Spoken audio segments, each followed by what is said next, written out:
fafatsy jesosy tompo dia mbola misaotra anao nytratra nyzao fotoana izao dia ianao jesosy no dirainay tsy ankalasaina dia mba ianao no teny dia fahalemena rehetra jesosy tena hoe miafinao aminao mba hazava aminay koa ny fahamarinana ary marina nafaka ny tsy handefa misaotra jesosy hoe amen. Sady misy idiran'le nytenen'ny lalata telo toy ny ihany ny zavatra hozaraina fa alohan'ny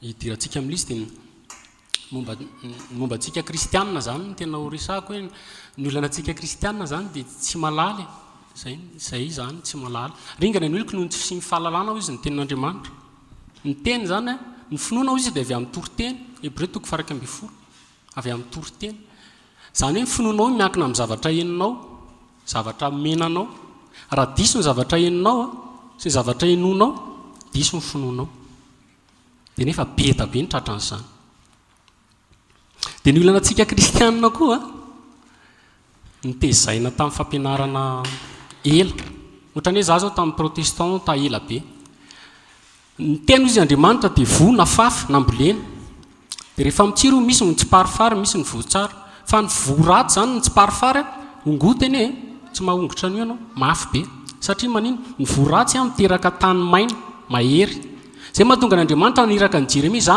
aniraka na ho anongotra androdana andrava zany hoe misy zavatra tsy maintsy hoe soronao ary hosotomina amin'ny mahery dia izay ao anaty fombafomba tsy maintsy tratran'izany ohatran'ilay hoe paka zao tsisy dia efa marary ny fotsika amin'izany fa zay ny fahamarinana verina ny fiandohana fa ny vo amin'ny tany tsara mora miala io ohatra hoe vary rehefa ngotana dia miala satria maniny le tany malemy kely dia mila mitandrina be na dia tsika ao anatin'ny fahamarinana sy tsika ao anatin'ny religion azotsika tsara dia be da be ny tratran'izany fa marary le izy tsy maintsy misy séparation zany rehefa miaraka amin'ny tompo tsy maintsy ary tsy maintsika dia amin'ilay génération le verina fiandohana Elisa rehefa nandeha izy tonga tao Jeriko dia narary ny rano tao dia izy nandeha izy nakany amin'ny sorsa nisy ny rano nakany amin'ny sorsa mihitsy zany dia izay tsika raha te alala amin'ny fahamarinana dia mila miverina ny fiandohana rehefa niteny tamin'ny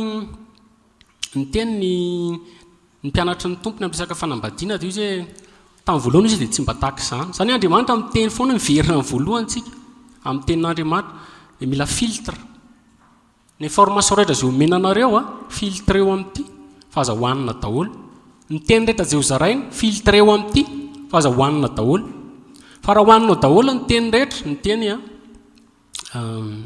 sakafo tsy nofy ihany ny velomin'ny olona fa ny terehetra voakan'Andriamanitra dia marary ianao raha mihinan-kina-poana marary ianao raha mihinan-kina-poana dia ho hitantsika ty famakafakany ity mety tsy ho vitantsika kinina amin'ny tompo mety ho vitantsika amin'ity volan'ity mety tsy ho vitantsika fa be da be ny zavatra ho ambary be da be ny zavatra ho tenenina resaka politika resaka faharandro resaka événement resaka secte hoe ahoana naty izy ny namorona ny secte be da be no resantsika amin'izay dia hitanareo fa ny akamaroan'ny olona dia nino fampianaran-diso ny akamaroan'ny olona dia meny zavatra diso raha vao diso ny finoanao diso ny teneninao amin'Andriamanitra roa ihany na fiainana na fahafatesana amin'Andriamanitra roa ihany na paradisa na afo be amin'Andriamanitra roa ihany na Jesosy na Satana fa Satana fetsy nanao zavatra be da be raha roa ny zavatra safidiako dia mora kokoa no misafidy raha ohatra hoe kiraro fotsiny ana tsy miasa saina fa na le ray na le ray fa raha manomboka be da be io sahirana ianao misafidy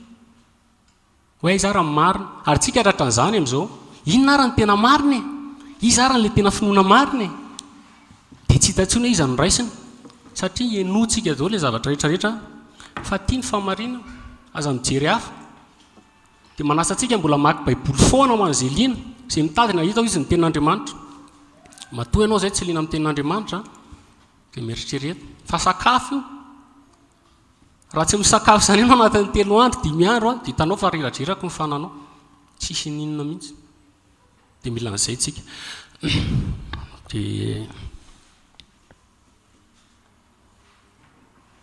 mety efa nisy mety efa nisy be da be no mpanompon'Andriamanitra misy kristianina ary ny akamaroany tsy kristianina zay no mampalahelo kristianina misy mitory an'io isaorana zareo satria misy koa nalaiko tamin'ny famakafakandro zareo any an-dafy any misy rahalahy hoe mety izay mitory an'io koa mbola tanora koa zany ary mahafinaritra mahita tanora tena hoe mitory afond mihitsy ho an' Jesosy. Dia misy koa professeur zay docteur Paul Gilbert, manana site izy en plein feu, manasa anareo koa hijery azy, resaka farandro, resaka événement rehetrarehetra. Dia misy koa Pierre Hilara zay. Pierre Hilara io dia mpampianatra amin'ny université, mampianatra géopolitique. Rehefa nanao izy nampianatra zany izy diplômé, doctorat, PhD ambony be ny fahaizana, dia manao fikarohana moa zany, dia nahita zavatra hafa zay tsy araky nieritreretiny izy, dia niantsoina hoe nouvel ordre mondial na gouvernement mondial. Fa ny antsika tsy alefa fotsiny tsika amin'izao, fa ny baiboly miteny hoe marina nafaka antsika tsy ho andefo ny famarinana, azika ataontsika ato mba tsy hivoana be da be. Any Amerikany misy antsoina hoe Alex Jones, zay voatery mifindra trano isaky mihetsika satria enjehan'ny CIA, enjehan'ny fanjakana zany lasa ennemi d'État, midénoncer ny antsoina hoe an'io, zany hoe ino moa zany dénoncer, manitsoka ny antsoina hoe nouvel ordre mondial. Fa eto amintsika eny mety misy raha maro ihany satria fa indraindray izy hitantsika amin'ny CD sy DVD hoe ino le nouvel ordre mondial. Dia izay no tena hojerentsika, sarazarentsika maromaro le izy miditsika izy ny tena mitatana. Dia miditra mety resaka misy izasiza daholo rehefa fikambanana miafina, iza no midirige amin'ny tany a. Dia aveo tsika mijery ny resaka hoe inona daholo nataondry zareo, iza ny secte miforonondry zareo ohatra ny exemple ohatra ny Mormon, ny exemple ohatra ny témoins de Jéhovah. Ho hitantsika zany miaraka amin'ny proof fa tsy hoe alefantsika fotsiny amin'izao, miaraka amin'ny secte maro samihafa, ohatra hoe scientologie, ohatra hoe namorona-drano antsoina hoe évolutionnisme, izay ampianarana ny ankizy any ampianarana hoe avy amin'ny rajako ny olona, dia mino daholo ny olona rehetra hoe avy amin'ny rajako izy.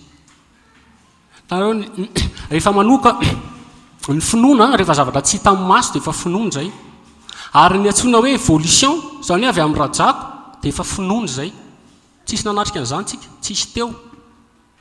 Ny finoana izy dia fanantenana ny zavatra tsy hita, Hébreu ihany 1:12. Religion satanika ny antsoina hoe évolution, so tsy fantatsika zany, nefa dia ampianarana antsika ny ampianarana. Ary amin'ny sekoly rehetra mampianatra an'izany, na lotériana, na sekoly lotériana, na sekoly na FJKM, satria tsy éclairé. Misy ny antsoina hoe nouvel âge any andafy any amin'izao zay malaza be, culture nouvel âge dia le hoe tsisy marina, fa marina anao mety ho marina amiko, zany hoe maromaro sy iraisana. Misy koa ny be da be fahidirantsika zay, dia amin'ny farany raha sitrapony tompo dia hiditra amin'izay tsika ny eschatologie, hoe ahoana ny fizotra ny fiverenan'i Jesosy. Dia izay ty famakafaka an'ity lavalava le izy fa akinona amin'ny tompo.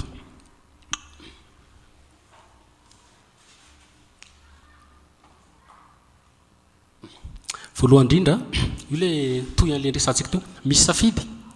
Zavatra tokony fantatsika dia misy safidy. Ny zavatra tsy hidiran'Andriamanitra indrindra amintsika dia ny safidy. Raha ohatra Andriamanitra ka namorse antsika dia izay ny antsoina hoe robot. Dikan'izany dia hoe robot zany fitiavan-tena. Raha nanorina tôbila zao raha ataoko gauche io dia gauche, droite io dia droite, izy ny tsonjovoko amin'izany, ny tenako ny tsonjovoko amin'izany. Fa Andriamanitra rehefa namorina ny olombelona dia inona nataony? Nasiany safidy. Inona le safidy? Raha mandinika isika eo amin'ny Genesis eo dia misy le azo fahalalana ny tsara sy ny ratsy sy azo ny fiainana, nisy zany safidy. Fa Andriamanitra miteny mihitsy hoe fidiana ny fiainana amin'ny zavatra rehetrarehetra. Io zao izy miteny amin'ny Genesis 2, miteny amin'ny Adama izy hoe ny azo rehetra ovelansa izy dia azonao hinanana ihany, fa ny azo fahalalana ny tsara sy ny ratsy aza hinanana, fa amin'ny andro hinananao azy dia ho faty ianao. Nisy azo roa tao, ny azo naino, midika ny Jesosy Kristy tompo, fiainana. Raha ninan'iny izy dia velona mandrakizay, safidy any tompo. Zany hoe safidy foana.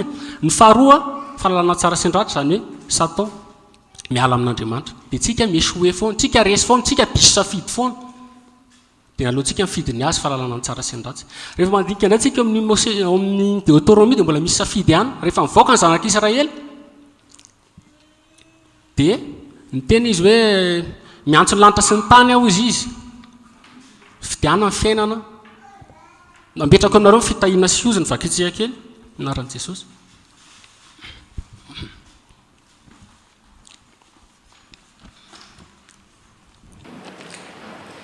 Anaran'i Jesosy, Deutéronomie 30:19. Miantso ny lanitra sy ny tany aho anio ho vavolombelona aminareo, fa efa nataoko teo aminareo ny fiainana sy ny fahafatesana ary ny fitahiana sy ny fandrosoana. ko mifidiana ny fiainana mba ho velona ianao sy ny taranakao.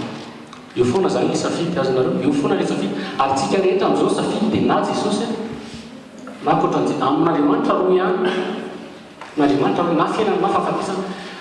Amin'Andriamanitra roa ihany tsisy purgatoire zany antsika izay katolika. Zay hoe diso ny zavatra inonao, diso ny safidinao, dia ny fahadisoana mety miteraka fahaverezana mandrakizay. Zay ny tena maharatsy azy, ary dia asa tana fetsy. Dia raha manitika koa tsika ny Josua dia mbola zay ihany teneny hoe efa nifidin'Andriamanitra nareo izy amin'ny verset io misy foana koa izy miteny hoe zahay sy ny akona koa izy dia anompoan'i Jehovah Andriamanitra izay. Eo foana zany le safidy, eo foana le safiditsika. Io le safidy an'Andriamanitra na Satana na Jesosy Kristy tompo na fiainana mandrakizay na elo dia Satana fetsy be nanao zavatra maro izay ho hitantsika rehefa avy eo. Ao ny lainga, ao ny diso, ao ny sandoka. Dia raha vao diso ny safidinao tandrema ny zavatra ino dia mety hiteraka anao ho any amin'ny elo. Ahoana ny fisehony eto tany? Mety ho gaga angamitsika satria izao ny zavatra mety tsy hoe mety fa tena zay. Ny akamaroany zavatra henontsika rehetra na resaka krizy zany, resaka politika zany dia lainga nefa iainantsika. Fa ny tena fototrany miafina tsy fantatra ny sarangabe-bahoaka fa olombitsy ny malala azy ary olombitsy manao mikonokonona manao azy. Reto misy mpanoratra, misy an'i Benjamin d'Israely mpanoratra tamin'izany nalaza dia izao ny teneniny. Ty tany teo izy dia feziny olombitsy izay tsy fantatra ny sarangabe-bahoaka izay mikonokonona sy miafina any anaty kolisy, zany hoe any misehatra tsy hitanao maso any. Vitsy kely aloha, vitsy ny malala azy. Ty indray écrivain français Honoré de Balzac ny teny izao izy misy tantara roa izy eto ambony tany, ny tantara iainana, ny zava-misy izay lainga sy ny nony olona izay ampianarina ny valala-be mandry, dia ny tantara miafina izay antony sy ny pirany zavatra rehetra nitranga sy ny seho. Azonareo misy zavatra roa zany, ny fantatrao izay iainanao diso tsy arakan'izay. Ohatra ianao mety malala hoe mpivavaka be ohatra ohatr'izao nefa ny eo ambadika an'iny miafina tsy fantatrao akory, dia izay ny idirantsika. Maninona ny miafina? Maninona ny miafina? Misy ny antsoina hoe société secrète, misy ny antsoina hoe franc-maçonnerie, izay vitsy ny malala azy. Fikambanana miafina ireo izay tsy takatrinao, tsy fantatrao mihitsy ary mbola tsisy niseho ampahabe maso amin'izao misy fa manomboka miseho zay izy franc-maçonnerie, zay izy sorton zao amina loge ohatr'izao fa idirantsika daholo zay rehefa anirina any. Ny miafina zany mamenatra zay. Tsisy olona mihitsy hanao zavatra amin'ny mazava, tsisy olona mihitsy ohatra hanota ohatra dia mazava ohatra raha angalatra ianao tsy maintsy miafina. Matoa zany ny zavatra fenina dia misy zavatra losy ao zay, misy zavatra ratsy ao zay. Ten'Andriamanitra milaza ny hoe miafina io zay ataona miafina izy dia mamenatra na dia milaza izany azy. Amin'ny Jaona 3:3 izy miteny hoe fa izay rehetra manao ny ratsy izy dia makala mazava sady tsy manatona mazava fa andao hita miariary ny asany. Jesosy rehefa mitory izy, zaho izy mitory teny izay zavatra lazaiko anao izy dia ataoviny tapitrano. Tsy azo fiainanao izy izay olona miorina ao tapitendrim-bohatra. Izany hoe tsika mila miseho, toriana ny famarinana. Tsy mila manao fikambanana miafina zany. Tsy mila manao zavatra hoe manao lamesa, ohatra hoe mesa nocturne, messe noire, ohatra hoe fivavahana amin'ny alina ohatra. Tsy mila ohatra misy fotoana zao reo parlement reo manao ny filombavam-bahoaka, manao séance fermée. Dikan'izany tsy azo atrehan'ny sarangabe-bahoaka. Dia manao lalànao izy ary matetika ny zavatra mivoaka ao dia intérêt-ndry zareo. Ohatr'izany koa ny États-Unis, fa misy indray ny antsoina hoe séance plein air, izany afaka tonga ianao raha anatrika. Fa misy ny miafina, dia ny tena hipoiran'ny hitondrana firenena dia amin'ilay miafina izay tsy fantatrao. Fa mikorotana fotsiny tsika rehefa avy eo midina an-dalambe no ny antony izay mbola lainga ihany koa izay hidirantsika ihany rehefa avy eo. Iza no mitondra sy mitantana eto tany? Mandeha tsika ny Apokalipsy 7:12 dia misy an'io teny io, dia netony tany mifanao any anefitra ao ary nahita vehivavy nitaingina biby 10 volonjaky. Feno anarina fitenenan-dratsy sady nanandoha fito sy tandroka folo. Ary raha vehivavy dia nitafy lamba volomparasy jaky ary niravaka volamena sy vatosoa ary perla sady nitanaka poka volamena teny an-tanana. Feno zava-petaveta dia ny zava-maloto mba mifitsangatsangana. Ary nisy anarana voasoratra amin'ny andro nanao hoe zava-miafina Babilôna lehibe reny mipitsangatsanga sy ny zava-petaveta amin'ny tany. Ary hitako fa indro raha vehivavy dia leon'ny rany olona masina sy ny rano martiran'i Jesosy. Koa raha nahita azy aho dia gaga indrindra. Izany hoe izao ilay zava-misy. Fahitana izy ny apokalipsia, ny tena dikany apokalipsia dia hoe fanambarana, révélation. Tsy miafina io. Fa tsika lasa ohatran miafina amintsika ilay izy. Fa tsy miafina mihitsy. Ao tsika mahita ny Nouvelle Jérusalem, ao tsika mahita ny Jesosy amin'ny voninahiny, izany hoe izay ilay izy tokony fatatsika ilay izy. Fa misy symbole be da be tenenina, fa amin'ny Baiboly ihany manazava azy. Nisy vehivavy izy nitaingina jaky izany mena. Izy volomparasy. Dia vatosoa izy dia mitondra kapoaka ny tany, dia nisy biby izy bibidia nanana loha fito sy tandroka folo. Dia hiditra amin'io tsika iza ilay vehivavy ary inona amin'ny bibidia. Izay ny idirantsika voalohany idirantsika aloha antsoina hoe bibidia. Bibidia.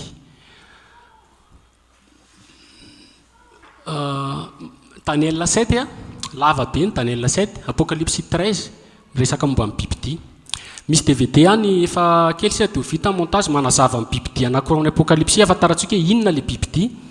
Dia vakitsika kely io bibidia nitaingenana vehivavy io. Apocalypse 7:12. Ary hitako fa indry nisy bibidia niakatra avy tamin'ny ranomasina, nanatandroka folo sy loha fito, ary tamin'ny tandrony dia nisy diadema folo. Ary tamin'ny lohany dia nisy anarana fitenenan-dratsy, ary ny bibidia izay fahitako dia tahaka ny léoparde, ary ny tongony tahaka ny amin'ny bera, ary ny vavany tahaka ny amin'ny lohany.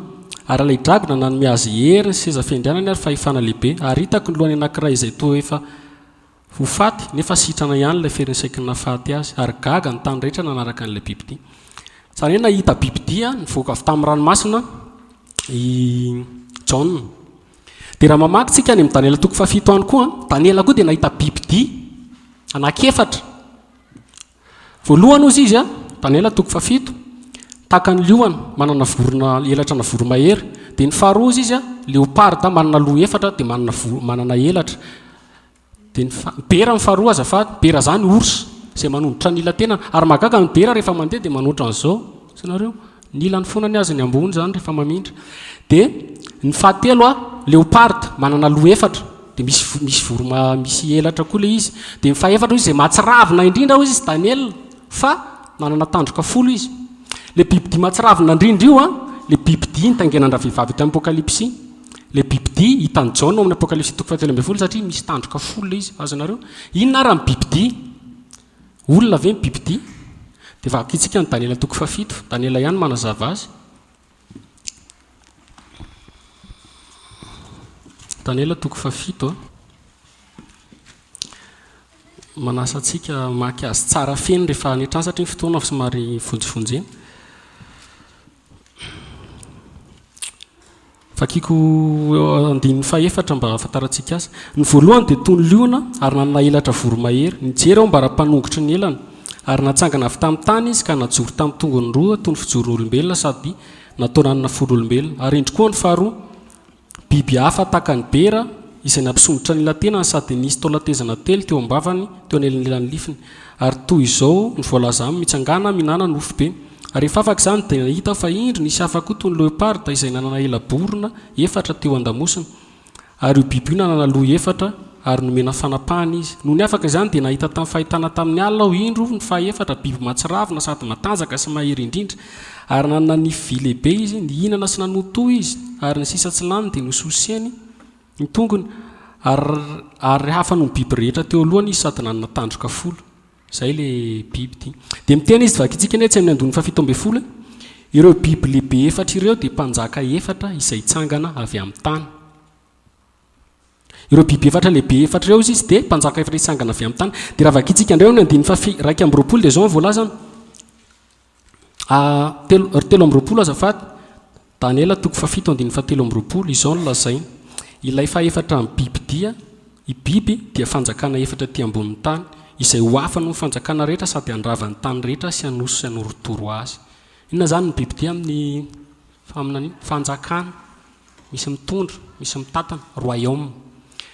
Raha ny tantara, raha mamaky nay tsika Daniela faharoa, dia nisy sary olona tao nanofiny ny mpanjaka Nabucodonosor, nisy sary olona lehibe. Ny tapany izy volamena ny lohany, dia avy eo ny tratra ny volafotsy, dia avy eo varahana, dia avy eo via, dia mifara ny visy tanimanga. Dia mitovy foana le nofy. Matoa averina indroa zay nofy Jesosy rehefa miteny hoe lazaiko aminareo marina dia marina tokoa ny jiosy ohatr' izany rehefa miteny. Dia antsika zao rehefa miteny ohatra hoe manoratra dia tiana ho hisy heviny lehibe le izy dia mety ataontsika hoe gra matevitevina le soratra fa ny jiosy averiny indroa. Matoa zany misy nofy miverimberina ohatrany zao Daniela nanofy an'io a, Nabukadnezara nanofy koa sary olona lehibe izay mitovy amin'io ihany fa hidirantsika rehefa avy eo Jaona mbola nahita ihany dia tsy maintsy toy ny heviny ozy izy baiboly zay. Farao nanofy ohatr'izany koa, nanofy indroa izy, le omby anaky 7 matavy dia avy eo mahi, dia avy eo nanofy salombary 7 tsy dia namoa dia avy eo namoa dia naveriny indroa ny nofy dia niteny mihitsy Josefa tamin'izay hoe veriny indroa ny nofy ny farao satria tsy maintsy toy ny heviny, dikany tsy maintsy tsy maintsy tanteraka. Baiboly zany raha miteny an'io izy bibidia 4 ary matsaravina be le farany dia tsy maintsy toy, izy fanjakana lehibe zany amin'ny andro farany hitsangana, amotika ny tany izy andrava azy. Any amin'ny Isaia 13 dia miteny mihitsy izy indro izy ny fahatezeran'Andriamanitra ozy izy dia firenena lehibe nefa tapatambatra andrava ny tany rehetra.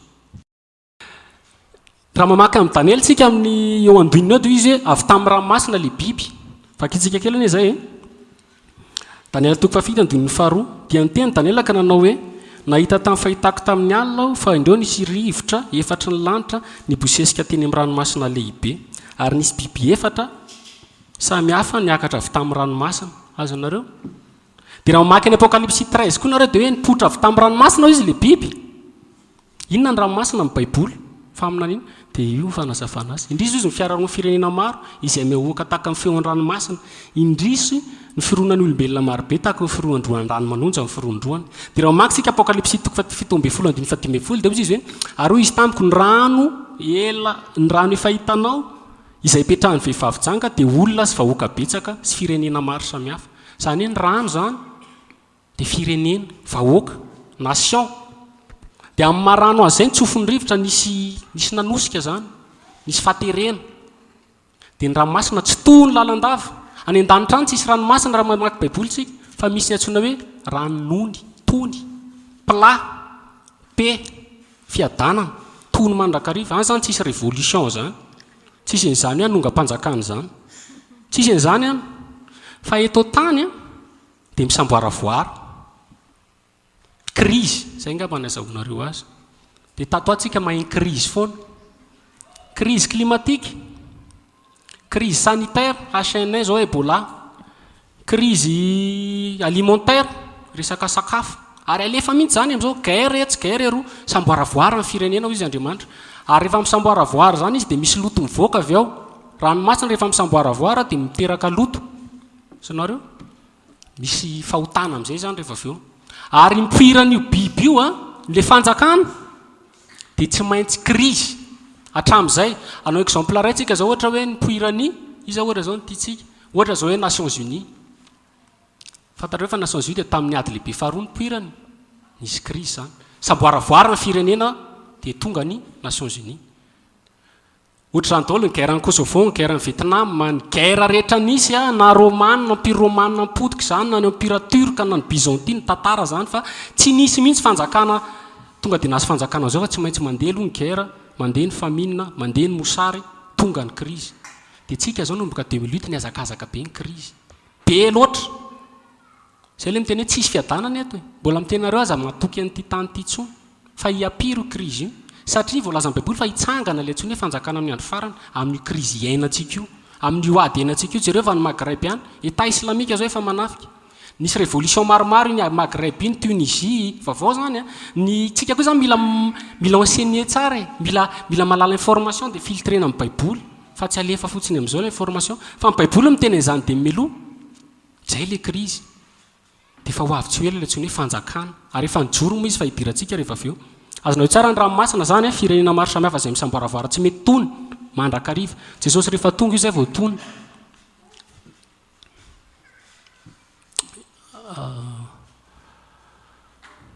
Hita ilay sary olona raha mandinika nareo amin'ny Daniela 2 dia ohatr'izao le mitovy le nofy voalohany indrindra hozy izy nofy ny Daniela 2 hito amin'ny akavia hito. Lohany volamena, ny tratra ny volafotsy dia ny feany varahana dia nitonga ny vy dia ry ambany visy tanymanga dia nisy vato ozy izy a tsy nenda-tanana nandravan'io tsary olona io dia nofony Daniela indray ty biby anankiefatra lehibe voalohany ozy izy a nanaliona selatra volomahery a dia ny faharoa bera orsa zany manana telatezana dia ny fahatelo a léoparda manana loha efatra sy elatra efatra dia ny farany a le bibidily amin'ny andro farany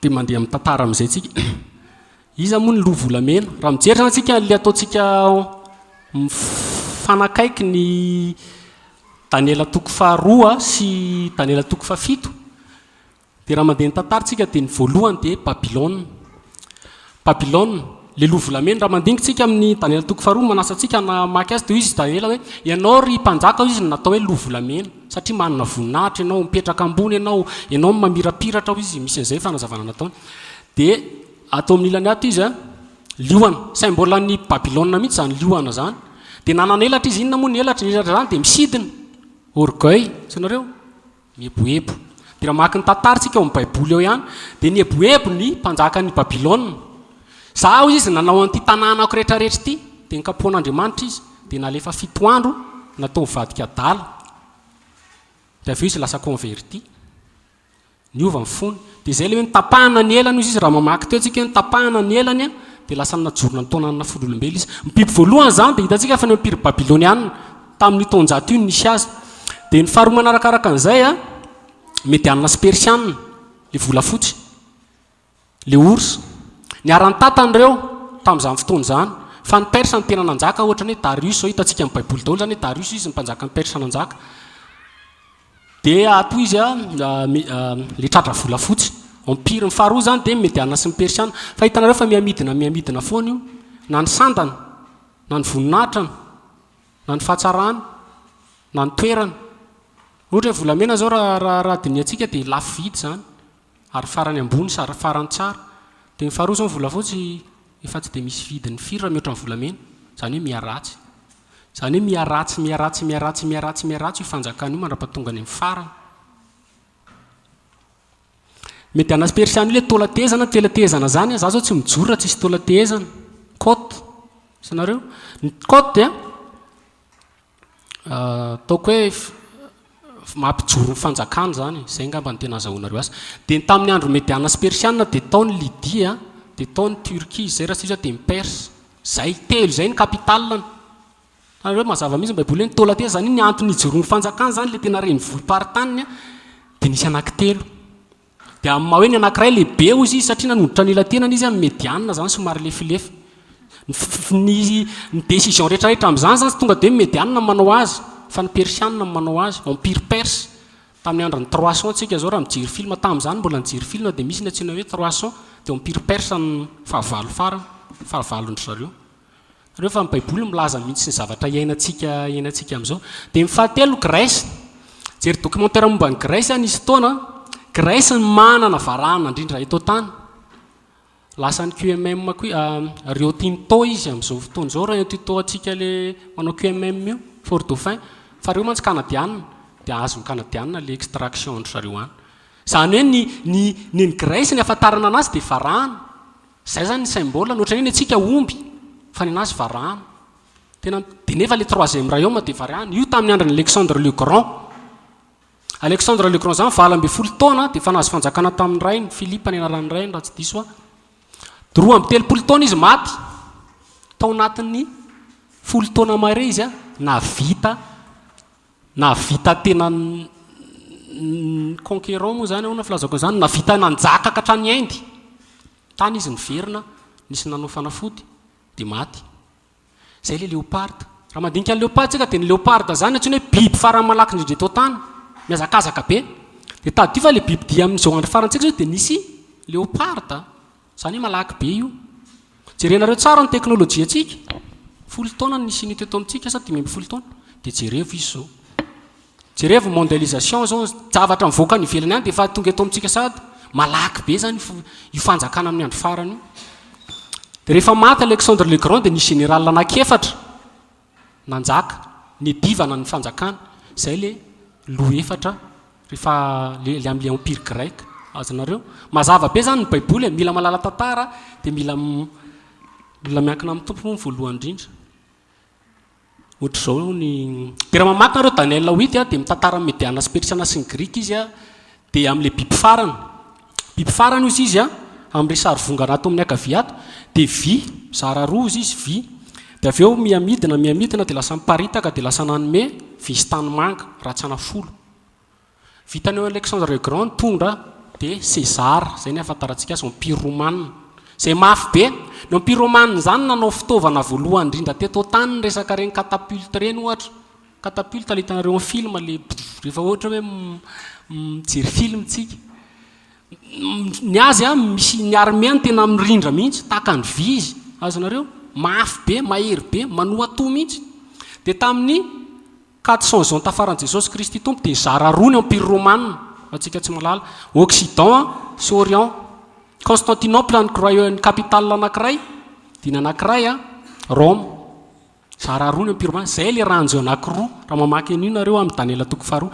zara roa izy dia avy eo nisy corruption tonga ny turka tamin'izany nandringana azy dia ny alefa ny empire romanina tsy maty izy ary ny baiboly miteny hoe tsy maty izy fa ny olona miteny hoe maty izy azafady ny empire Babylone tena nisy ady mihitsy dia ringana tanteraka dia nisolo daholo ka hatramin'ny hoe mediana sy persiana tonga indray Alexandre le Grand ny ady mihitsy dia ringana tanteraka ny mediana sy persiana dia tonga ny empire grec dia tonga indray ny empire romanina ny ady koa dia ringana tanteraka dia romanina fa ny empire romanina tsy zay ny empire romanina ny alefy moramora tranareo ny ranjoko zao lehibe dia miamidina moramora dia miakely dia mipotra amin'izay eo amin'ny faladia dia zay le 10 ortail na hoe fela tongotra folo na hoe tandroka folo zay hitantsika any amin'ny apokalypsy toko fa 13 hoe le biby dio izy nanana tandroka folo tsika zao anatin'ny empire romanina ny empire romanina zany ny mpanao lalao indrindra tamin'ny fotoan'andro namorona gladiator tsika zao ny mpanao lalao indrindra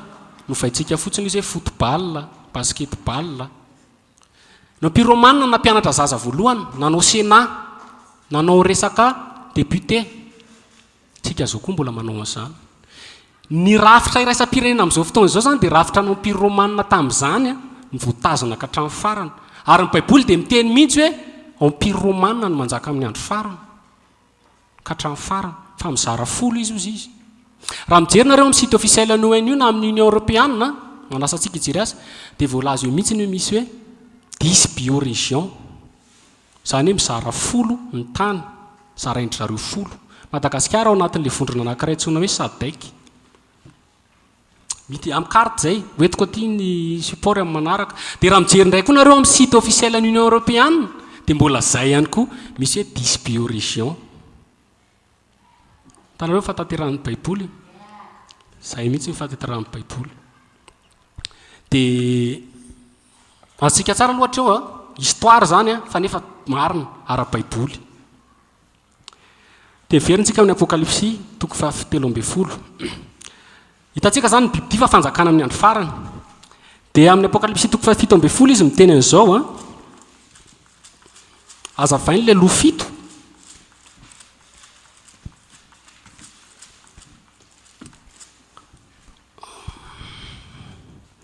apokalypsy toko fa 17 baiboly zany manazava ny tenany ihany manazava ny tenany ihany fa tsy hoe miteny zavatra hafa andininy fasivy indro ny hevitra misy mifahendreny loha fito dia tendrombohitra fito izay petrandra vehivavy ary mpanjaka fito ireo efa lavo ny 5 fa ny ray mbola eo ihany ary ny ray koa mbola tsy tonga fa rehefa tonga izy dia tsy maintsy mitoetra kelikely aloha ary mibibidy izay teo ihany nefa tsy eo izao dia izy mafito mahavaly azy ka lasa amin'ny fandringana azavainy eo mihitsy zany loha fito izy dia mpanjaka fito efa lavo ny 5 tamin'ny andro ny Jaona zany izy mpanjaka fito efa maty dia hitantsika teo le izy fa io mpanjaka Israela foana ny source Israela foana ny centre amin'ny baiboly ireo fanjakana ireo zay fanjakana anisan'ny namonany Israela hatramin'izay voalohany indrindra Egypte dia ny faharoa Asyria rehefa mamaky tsika amin'ny nanam-potehana ny Samaria ny zara roa ny zanak'Israely tamin'izany dia ny Assyrianina ny tonga nanapotika ny zanak'Israely dia ny fahatelo Babilonianina dia ny fahaefatra Mediana sy Persianina dia ny fahadimy empire grika le nytenentsika teo dia ny fahaenina tamin'ny andron'ny Jaona ny Romanina ny tondro fa zao izy zay le hoe maty izy dia niverina indray dia ny fafito zany empire romane réformé union européen moa zany sy ny union ONU le fanjakana hitantsika amin'izao fotoana zao zay ny fanjakana zay ny pipiti aza mitady zavatra hafa nareo olona pipiti misy marika amin'ny pipiti dia fanjakana efa hainantsika amin'izao io efa nijoro nanomboka tamin'ny 1948 nanomboka tamin'ny 2009 ny sortie officielle an'le hoe nouvel ordre mondial Dimitri Medvedev président russiana ny teny an'izay officielle mihitsy misy tao Nicolas rehefa menoana ianareo vaovao manasa antsika rehefa mihaino nareo RFI na mihaino nareo même vision ny olona amin'izao mitovy zany fomba fitenin'ny filoham-pirenena fa tsy fantatsika le izy teny izy atsika izy zao dia ao anatin'ny hitady fandripahalemana paix sécurité amlamina vaovao iraisam-pirenena François Hollande miteny an'izany Nicolas Sarkozy miteny an'izany Barack Obama miteny an'izany Papa miteny an'izany dia mitovy fanonona ny olona hitantsika efa tsy nouvel ordre mondial io fa ancien ordre mondial satria ny Babel zay ny Babylone ny Babylone raha mamandinitsika ny Genesis toko faraka ambe folo idirantsika kely satria miverina amin'izay foana zany tsika zay le izy tsy misy zava-baovao eto ambany masoandro na dia efa misy raha zavatra efa taloza izy ny baiboly dia ny zavatra teo ihany no miverina zavatra efa teo daholo ireo zavatra hainantsika ireo jerentsika any amin'ny Genesis toko faraka ambe folo ary ny tany rehetra dia iray fanonona sy iray fiteny ary ny findrafindrana tsinanina ny olona dia nahita tany lemaka tany amin'ny tany sinara izy ka nonona teo ka nresadresaka koa izy andeha isika anao biriky andototra azy tsara ary ny biriky nataony solombato ary ny asfalta nataony solondrihitra ary hoy izy andeha isika anao tanana sy tilikambo atsika ka ny tampony atakatra ny lanitra dia anao azahotsika laza fa ndreo ely eny ambonin'ny tany tsika tanoana kely io Andriamanitra na mibaiko Noa hoe mitera dia mameno ny tany ny olona indray taoriana kelin'izay dia niteny hoe andeha tsika hitambatra ndao tsika iray zay le antsoina hoe Nations Unies andreo fa miverina fikambanany iraisam-pirenena andeha tsika iray andeha tsika hitambatra mitovy fanonona ny olona mitovy fiteny mitovy fijery dia efa ao anatin'izany tsika izao politika amin'ny Madagasikara tsisy politika hoe mandeha irery zany politika ny fikambanam-be iraisam-pirenena tsy maintsy arahana reraka fotsiny ianao manao midina eny an-dalambe fa na iza hoe mbola idirantsika izay dia mitovy daholo io ny fantatsika dia zay hoe aty amin'ny filoham-pirenena ihany hitantsika fa idirantsika rehefa avy eo le miafina efa tafiditra anatin'io amin'izao tsisy frontière zany ntsony hoe Madagasikara zao tsy afa miala amin'ny fikamban'ny raisam-pirenena fanonona rehetra zao efa hoe miteny anglisy daholo dia efa tsy very mandeha mitovy zany mitovy fijery mitovy fiteny mitovy eritreritra ny olona rehetrarehetra raha mandinitsika dia any amin'ny salamy toko faharoa dia miteny amin'izao mihitsy ny tenin'Andriamanitra hoe laza ny vakitsika kely salamy toko faharoa amin'ny anaran'i Jesosy nahoana ny mitabataba ny jetilisa ary misaina any ho any foana ny firenena ireo mpanjaka ny tany mitsangana ary mpanapaka miara-mioko anohatra ny Jehova sy ny Mesiana ka na hoe aoka ho tosantsika amin'ny famatorany ary arentsika tsy ala amintsika amin'ny famehezana nahoana ho izy mitabataba ny firenena toy izy hoe ny mpanjaka ny tany izy miara-mioko mikononkonona mitambatra miara-mioko zany manao complot izy le mpanjaka ny tany zany filoham-pirenena mpanjaka ny tany zany ireo olona mpitarika amin'ny firenena raha mamakytsika amin'ny Isaia toko fa 4 dia miteny mihitsy Andriamanitra hoe amin'izany andro zany Jehova izy amaly ny atokony lanitra dia voly io sy ety an-tany indray izy ny amaly ny mpanjaka ny tany zany rehefa ho avy dia sosy isy fitsarana ho an'ireo mpitondry ireo dia raha mamakytsika amin'ny apokalypsy dia hoe ary ireo izy dia hiady amin'ny le mipetraka ambony seza fendrianana sy ny anjeliny miaraka ny tafika amin'ny bibity izy le ireo dia miteny izy hoe nanome fahefana amin'ny bibity izy mpanjaka ny tany ireo dia mety gakitsika tena ve ohatra zany atao mpanjaka ny tany tsy zava-baovao zany baiboly miteny mihitsy hoe mpitarika anao majamba anao ry firenena dia araka ny tenenin'ny ralatantely teo hoe rehefa tany Ezekela rehefa tamin'ny andron'ny Ezekela dia ny lohan'ny firenena Israely ny zavatra ataony dia manino nanompo sampy tsy manaraka ny tenin'Andriamanitra tsony miodina tanteraka amin'Andriamanitra mihitsy dia zay nidirantsika lalina rehefa avy eo zay nidirantsika lalina rehefa avy eo inona keny atao mpitatana firenena iza ny tena mitondra ny firenena voalaza teo mihitsy fa misy vehivavy izy mitaingina ny bibity io mitondra azy mibaiko azy ny poirany bibity io zany dia vehivavy ny poirany io anisan'ny vehivavy dia jesoka iza le vehivavy misy ten'Andriamanitra maromaro ireo midika vehivavy amin'ny baiboly inona moa vehivavy amin'ny baiboly Isaiazo izy miteny hoe fanopanaonao ny vatanao, Jehovah tompony maro ny anarany ary ny ray masiny Israely mpanavitra anao Andriamanitra ny tandritra ny anarany. Amin'ny Korintana toko faharoa, Korintana faharoa dia miteny hoe fa fasary-piaro araka an'Andriamanitra no masary-piaro ahy aminareo, fa nataoko fofombady lehilahy iray ianareo mba hatolotra tahaka ny Virjiny ho an'i Kristy. Dia ato amin'ny Jeremia toko faraka amin'ny telopolo izy mbola miteny ihany hoe nefa izao no vadiny io Jehovah. Dia amin'ity toko fahasivy ambin'ny folo ity Apokalipsy toko fahasivy ambin'ny folo fampakaram-bady ny zanak'ondry. Amin'ny faminaniana amin'ny Baiboly ny dika amin'ny vehivavy dia eglizy, fiangonana. Jesosy rehefa nanao fanoharana ray ho avy mipapaka izy dia nisy vehivavy Virjiny 10. 10 izy adala dia ny 10 endry fofombady. Izay hoe ny fiangonana tsy hoe trano na ohatr'izany fa raha ny tena dikany ara-Baiboly dia eglizy. Izany hoe tsika rehefa ianao no nandrain'i Jesosy dia ianao izay ny fiangonana. Fa misy 5 adala ny ala tsy nanana fahazavana ny verin-dalana. Dia izay nijerentsika izy io vehivavy io afantasika izany fiangonana izy izay. Teny ny Baiboly hoe manao akanjo jaky mena ny akanjony dia volomparasy. Baiboly tena mazava tsy misy mihitsiny fiangonana na resaka fivavahana eto tany manao akanjo mena. Ohatra zao nareo makany amin'ny bodista orange ny azy. Fa ny katolika sy ny manaraka aminy dia mena sy volomparasy. Ny Baiboly ny teny teo hoe izy ny reny mpijangajanga amin'ny tany, izany hoe reny zany niteraka. Ohatra zao hoe raha mijeritsika ny loteriana dia mipotra avy tao, dia jerevy koa ny loteriana rehefa miakanjo fa manao ny volomparasy iny izy misy fotoana. Miravaka volamena izy. Nareo mbola tsy tao Vatican, fa Vatican zany anisany manan-karena indrindra. Tanàna kely io, eo amin'ny ohatrany hoe 0,42 km², tsy haiko izany amin'ny teny gasy izay fotsiny ny habeany, 700 mahery miponinao aminy. Fa anisany manan-tany indrindra eto tany. Jerevy zao tany ambanivola tamin'ny herinandro misy mopera, fa misy tanin'ny katolika lehibe any, resaka fambolena, resaka rehetrarehetra. Naiza nisy taona koa ka ny fanadina any ny CRS Catholic Service makany izy dia misy pèlerinage ohatrany ataon'zareo dia nanontany olona tamin'izay inona atao ty fa misy mifikarohana vadisoa ataon'zareo any. Idirantsika lalina zay rehefa avy eo fa ny Baiboly miteny hoe tondra perle izy izany hoe vadisoa manan-karena be. Volamena daholo ireo zavatra rehetra hitanareo ireo, volamena efa hatramin'ny ela.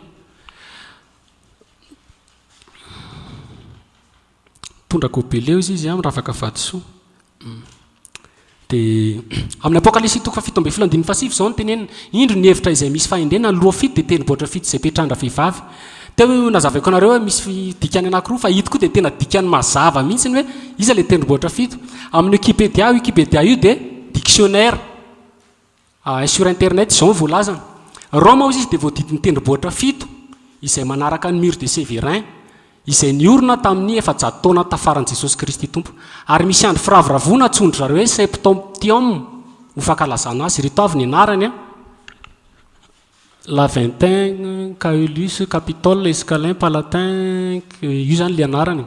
Dia eto Roma raha jiny atsika ao Vatican dia misy tendrombohitra fito ny ray 2 3 4 5 6 7 na hito koa ray 2 3 4 5 io zany sanareo Vatican mpivoany ao. Baiboly miteny mihitsy mipetraka eo amin'ny ambony tendrombohitra fito izy. Ny anaran'ny Roma koa dia hoe Villa Sept Montagnes. Anao Baiboly tena mazava mihitsy. Vehivavy izay hitanao izy dia tanàna lehibe izay manjaka amin'ny mpanjaka ny tany. Tanàna lehibe dia niteneniko anareo teo io ny refiny ohatra ny tanàna io miponinao aminy ohatra ny refina tanàna anankiray, tanàna lehibe mihitsy izy. Fa tsy hoe ohatra Madagasikara zao firenena, fa Vatican tena tanàna lehibe anankiray ao Roma. Fa fanjakana koa izy, fanjakana farankely indrindra eto tany izy zareo ao anatin'ny fanjakana Roma na Italia amintsika amin'ny teny zao. Io ny sarin'ny Vatican raha jerena avy any ambony. Idirantsika ihany ireo rehefa avy eo tony symbole be da be tiako zany nareo tena ifantoka tsara amresaka symbole dika symbole zany marika misy marika be da be satria ny satanika amin'ny marika izy no miteny zay foana le teo misy tantara miafina nareo zay tsy fantatra ny saranga be mbahoaka fa misy olombitsy ny malala azy sao de gaga ianao mahita ohatra hoe kitana ohatra de hoe tsy haiko inona ny dikan'iny fa amindrareo re misy dikany de hitantsika fa isy marika be da be hitantsika mety hitantsika any am-piangonana io fiangonana tateorina hitantsika amin'ny fiara io hitantsika amin'ny zava-pisotro io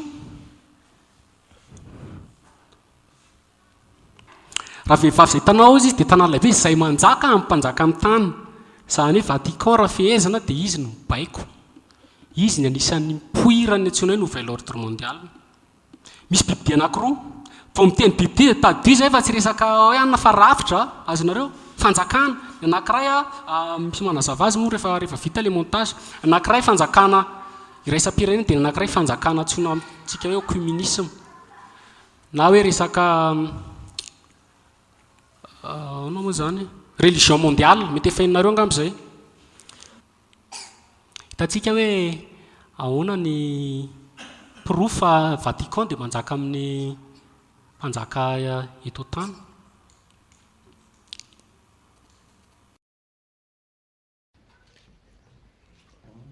Les conflits qui ensanglantent l'Afrique et l'importance de la coexistence pacifique entre les différentes composantes sociales et religieuses de l'Ouganda ont été au cœur de l'audience du pape François au président du pays ce lundi.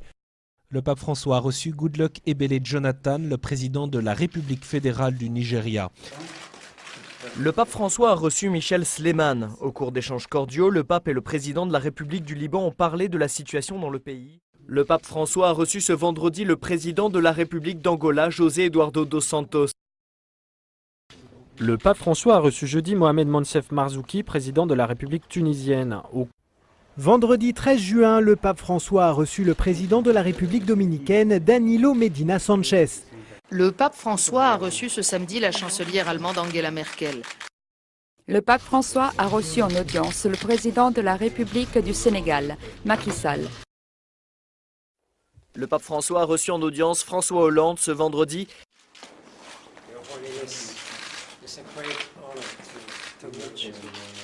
Ce mardi matin, dans le palais apostolique du Vatican, le Saint-Père a reçu en audience le secrétaire général de l'Organisation des Nations Unies. Le pape François et Ban Ki-moon ont évoqué. Le pape François a reçu ce vendredi matin le président de l'Équateur, Rafael Correa. Ce samedi matin, le pape François a rencontré le président de la Lettonie. Le pape François a reçu Paul Biya, le président de la République du Cameroun. Jeudi 27 mars, le pape François a rencontré le président des États-Unis d'Amérique, Barack Obama. Le pape François a reçu en audience André Nirina Rajoelina. Le pape et le président de la Haute Autorité de la Transition de la République de Madagascar ont évoqué les bonnes relations existantes entre le Saint-Siège et la République de Madagascar. Il a été souligné en particulier l'effort que Madagascar réalise dans la recherche de la stabilité et de la démocratie, d'un développement économique plus important et de la reconstruction des relations internationales. Samedi matin, le pape François a rencontré le président de Madagascar. Durant leur entretien cordial, après avoir exprimé leur satisfaction au sujet des bonnes relations existantes entre le Saint-Siège et la République de Madagascar, les deux hommes ont évoqué la période de reprise que connaît le pays, en soulignant la contribution positive de l'Église catholique sur le chemin vers la réconciliation nationale et la stabilité politique, ainsi que son apport dans les domaines de la santé et de l'éducation. Plusieurs sujets d'intérêt commun ont ensuite été discutés, parmi lesquels la lutte contre la pauvreté et les inégalités sociales, ainsi que la situation internationale. Be ny lista fa misy an'io CTV ny Catholic Television filoham-pirenena rehetra eto tany manao audience amin'ny papa daholo. Papa tsy ianao zany tsy afaka miantso ny papa zany mihitsy fa papa ny miantso anao. Olona miantso zany raha mitafika lehibe. Ianao za raha ohatra sergent tsy afaka miantso colonel zany fa ny colonel miantso anao hoe avy dia tonga ianao. Hoe fahefany Vatican. Papa koa misy anankiroa rehefa tonga ny Vatican any, misy le amin'ny voalohany fa iny le faharoa. Fa amin'ny voalohany ireo filoham-pirenena ireo miondrika eo anatrehany daholo. Papa tsy miondrika zany.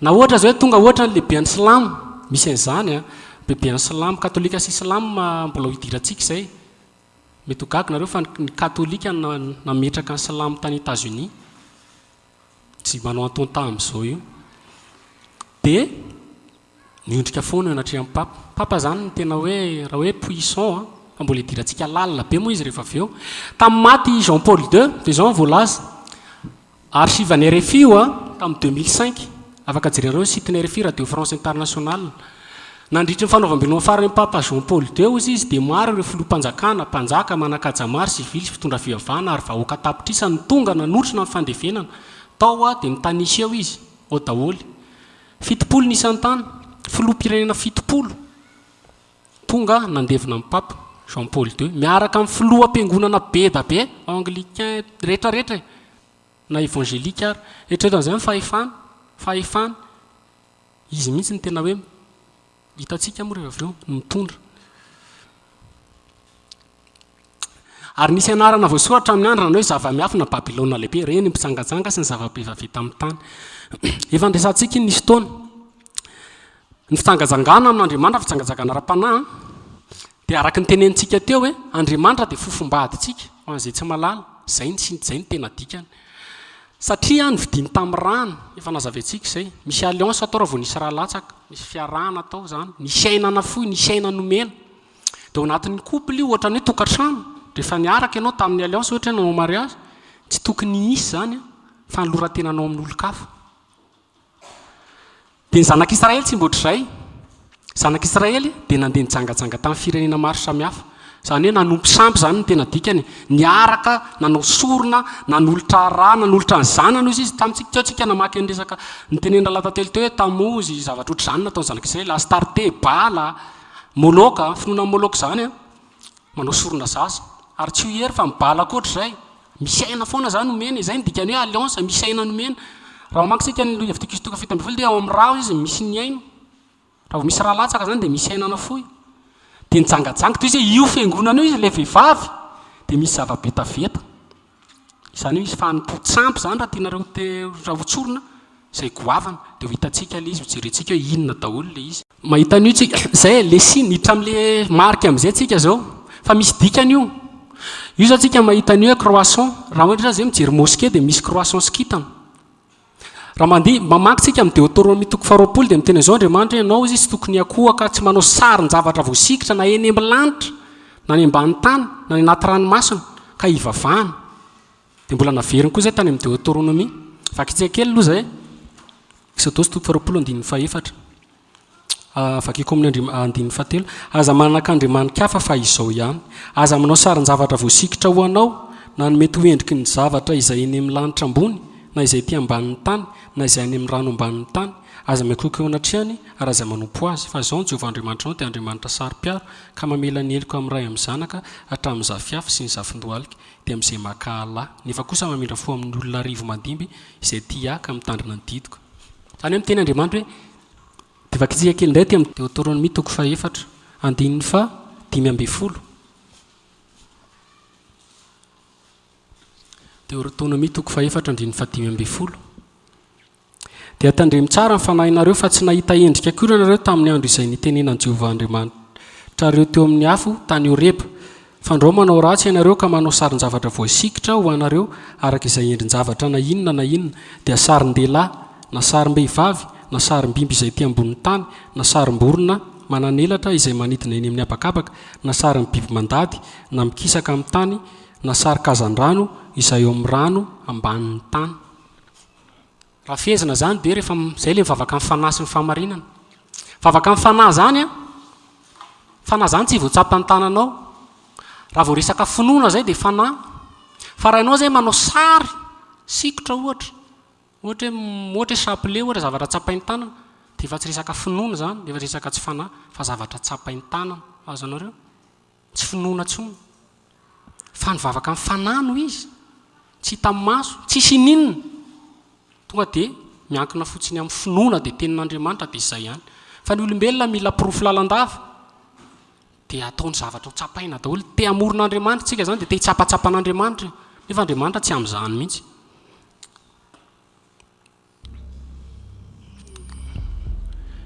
io zao resaka volana dia hitantsika fa izy io dia finoana tamin'izany Baal Hadad divinité solaire ao izy Baal Hadad dia io zany nidikany ataony croissant tamin'ny finoana taloha sary sikotra taloha dia eto amin'ny akavia eto indray izy any amin'ny Uranam io Uranam io tany Mésopotamie tany hoe Oran-Kaldiana zany hoe finoa tsampy tamin'izany io le resaka volana dia milionina.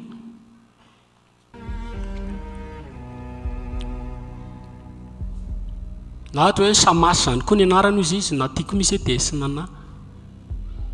Dia io zao amin'ny Egyptianina koa finoana Egyptianina tadilo le tenin'Andriamanitra teo hoe fijangajangana rehetra ambonin'ny tany zany hoe rehetrarehetra izay hitanao ataovy anaty kapoaka anankiray dia hitanao ao dia izay ny diniantsika eo.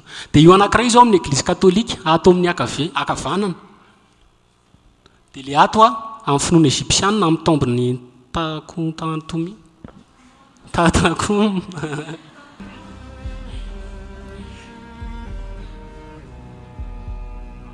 hitantsika ao zany resaka momba ny demi-lune. Dagon raha mamaky baiboly tsika amin'ny Filistiana amin'ny Filistine nisy taona ny fiara fanakin'Andriamanitra tonga tany Filisty dia noentin'ireo tao amin'ny tempole dia io ny Andriamanitra reo Dagon hoe Dagon poisson soleil zay ho azavainio rehefa avy eo diana poisson zany finoanan'zareo Filistiana. Io le teny vakitsika teo na olona zany tsy tokony manao sarivongana zany azonareo nefa tsika dia mety sarivongana fiangonana ankehitriny. Io le teneny teo tsy mila koa na endrika ana trondro aza la figure d'un poisson izy nefa ny magaga kely ankehitriny mahitsika ny symbole kristianina trondro hoe inona moa le ohatr'izao ictus izay malaza be za aloha za manokana tsy mampiasa an'ireny fa mifanazy famarinana ny vavana tsisy marika Jesosy tsy marika zay koa fa ankehitriny kristiana lasa manao ny Jesosy ho marika mitovy amin'ireny Nike ireny izy amin'izao na Adidas tena marina zany sady vidiana lafo akanjo misy an'ireny ictus ireny na ten'Andriamanitra zao dia vidiana lafo efa lasa commerce Babylone.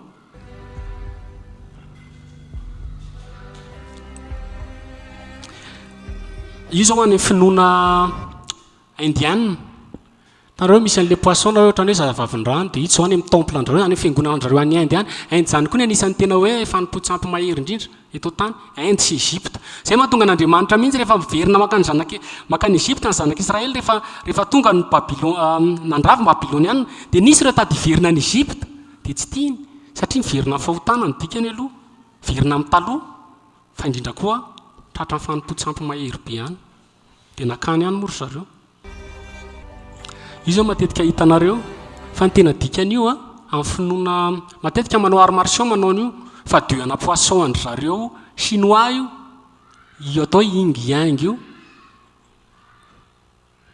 ohatrany trondro le izy.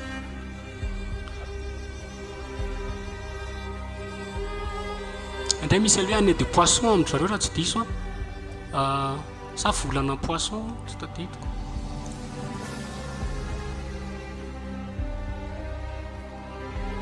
Io zao any Japon indray io ny bouddhiste koa mampiasa an'ito zao ny ohatrany hoe instrument andry zareo zava-maneno any amin'ny temple an'io zany dia ny mpisorona ny Dagon ohatran'ireny paoziny fa rehefa avy eo misy anankiray tena mazava dia hitanareo ty satroka ty dikan'io dia mitre io poisson trondro dia le rambony anankiroa ty rambona trondro dia rijeritsika rehefa avy eo mpisorona ny Dagon dia ohatran'iny ataon'ny satroka amin'ny papa hoe mitre iny mitre papal na mitre ny archevêque io anaovany amin'izao io itsy moa tsy dia mazava fa rehefa avy eo misy anankiray mazava na reto ara ny anirina any ho jerentsika tony ty ito be zavatra be zany tsisy Jesosy raha tena zay ny tena marina. Ny Egyptianina koa zao manana an'ity rehefa jeriny ohatra na hoe jeriny pharaon zao pharaon égyptien dia mitondra ny tehana ohatran'ny serpent io izy.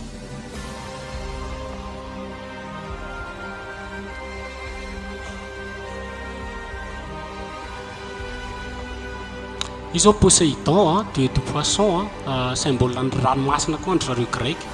Dia reto zao Théobaby. Reo andriamanitra reo misy be da be, fa ilay izy mitovy foana, Satan foana ny eo ambadika. Ny tena mipoiran'izy io ny civilisation nisy teto tany dia misy hoe civilisation sumérien zafady. Dia tany zao nisy dieu antsoina hoe Anka, Anli, Anki. Dia rehefa mandeha dia miova dia tonga mibala Astarte, tonga ny Isis, Osiris, Set, Horus any amin'ny Egypte.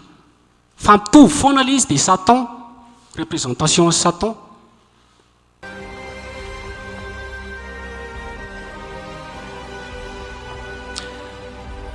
Numéro 10 koa zao hitantsika amin'ny Baiboly fa amin'ny finoanandry zareo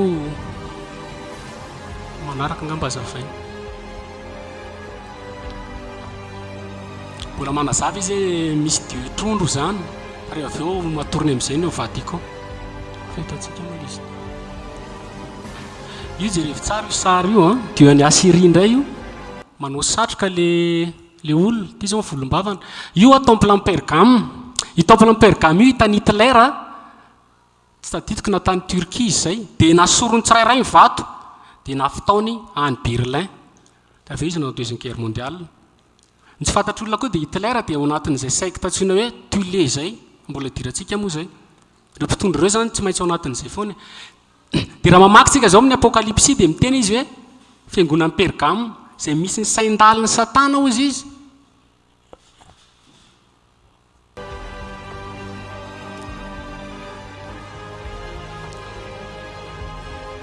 Dia rehefa tsara io misy eo dia misy rano dia misy aniny dia misy aniny satroka iny. Dia hita zao tsika mahita dia hita ilay sary. Hitanareo tsara ve? Mitondra kifafa ito raha vertsika kely ny sary dia mitondra kifafa in'le somary le sary koa somary io.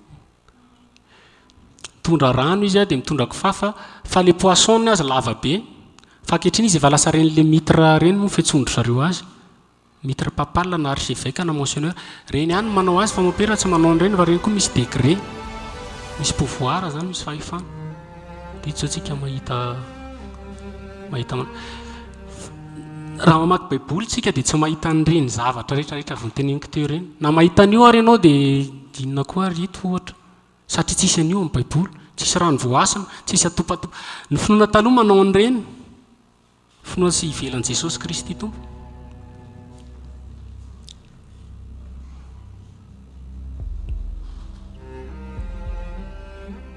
Ito koa zao misy déesse any Asie izy Syrie. Hitanareo manao an'ilay satroka. Dia ito zao papa koa manao an'ilay satroka. Indray bala koa natondra ireo soleil na fécondité ilay nitenenina latately teo. Dieu du soleil koa na hoe rako izy amin'ny Egypte. Dia nareo zao misy taona misy hira tamin'izany mbola neno hira dia ladikaka zao vao mihira izy dia manao hoe ra dia nefa izany mandeha amin'ny radio. Nefa ilay izy rituel satanique Dieu du soleil égyptien dia malaza be ilay hira, mandeha amin'ny TV, mandeha amin'ny télé be da be dia jereny zanatsika. Ringana ny oloko no tsy ny fahalalana. Io zao dieu romain indray izy hitantsika any Angleterre. Le archéologue reny zany no mikarika an'io dia hitany dia ataony anatina musée satria lafo vidy amin'ny zareo reny. Fa amintsika izy aloha fanimpotsampy be. Io zao amin'ny temple any Apollo de grec ny soleil dia mbola hitantsika any amin'ny Pergame ihany ito e. Anareo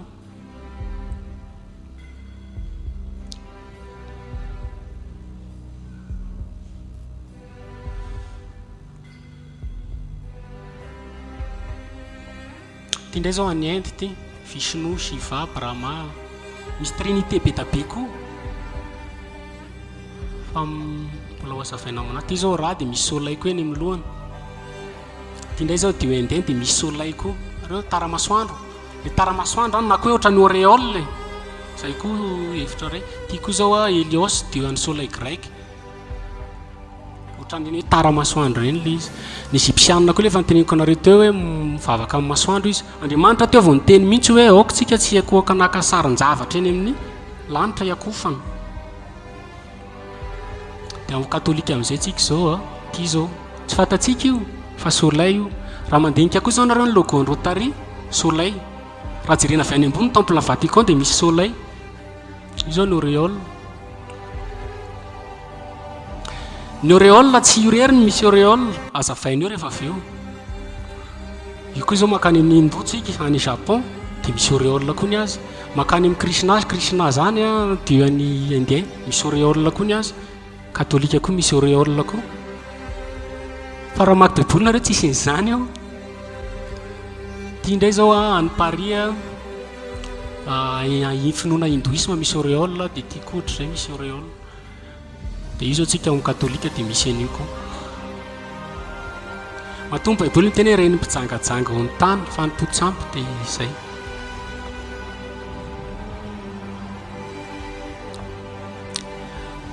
Janona kely io zao misy auréole dia tia misy an'ity eny tsy dia mazava ilay izy fa rehefa aoriana kely eo azavaintsika hoe ino ny symbole io.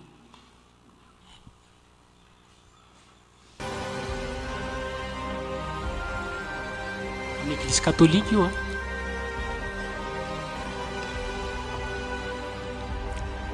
Io zao chapelet. Tsy ny katolika ireny mampiasa an'io fa taloha ny égyptienne ny mpisorona égyptienne mampiasa chapelet. Grand prêtre andry zareo. Io zao amin'ny finoana Bouddha dia jereo ny bouddhiste mampiasa chapelet. Ny silamo hitanareo mampiasa chapelet.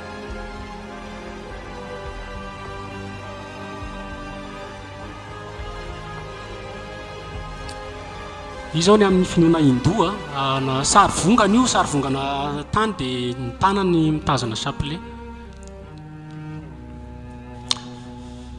Ny pharaon rehefa milevina taloha izy dia milevina miaraka amin'ny chapelet, manana chapelet izany. Misy dikany amin'ny zareo moa ireny hoe fiarovana ohatr'izany. Io zao sary sikotra tamin'izany tany Mesopotamia le nanatsohan'Andriamanitra any Abrahama raha ny tantara.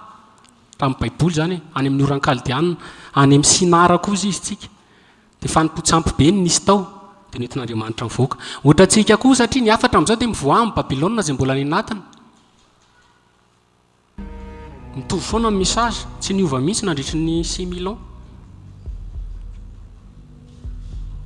Dia ny katolika koa mampiasa chapelet. Misy fomba fiplasiany zareo an'izy io zay, fa ilay izy tena palahelo satria ny olona tsy malala. Coquille copte, ny coquille copte huître, fa huître lehibe. Amin'ny zareo io zany ohatrany hoe univers. Misy symbole be zany fa tena fotsiny hoe zavatra ohatrany hoe dia hitantsika amin'ny église catholique romane daholo. Dikany izy dia Vénus na Poséidon izy.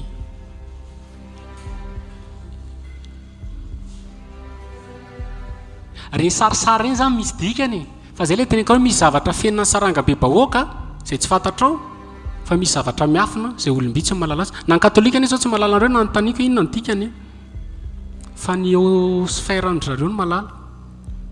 Io zao atlas izy mitondra coquille dia ity any amin'ny chapelle ny Louvre misy an'ilay coquille. Ity zao izy nifaterahan'ny Vénus. Vénus zany dieu andry zareo na hoe planète fa manaraka mbola zavaintsika. Ity zao misy tombeau na fasana romanina tamin'izany dia misy an'io coquille io. Io zao Poséidon dia iny manome an'ilay ohatrany huître ilay poziny. Dia ireo zao amin'ny Vénus. Dia ity zao any amin'ny Saint-Pierre Vatican tonga dia misy an'io coquille copte io. Ity zao ny Saint Paul à Londres misy an'iny koa any Vatican. Dia hito indray zao tsy haiko iza fa any amin'ny église katolika koa. Dia reto zao misy anjely mitondra coquille. Na dia raha nanaraka ilay ten'Andriamanitra teo fotsiny azitsika, ny ten'Andriamanitra tsy mila manao sarin'olona nizaniza ho akofana, sary vongana rehetrarehetra, nefa dia mahita an'ireny tsika amin'ny fiangonana.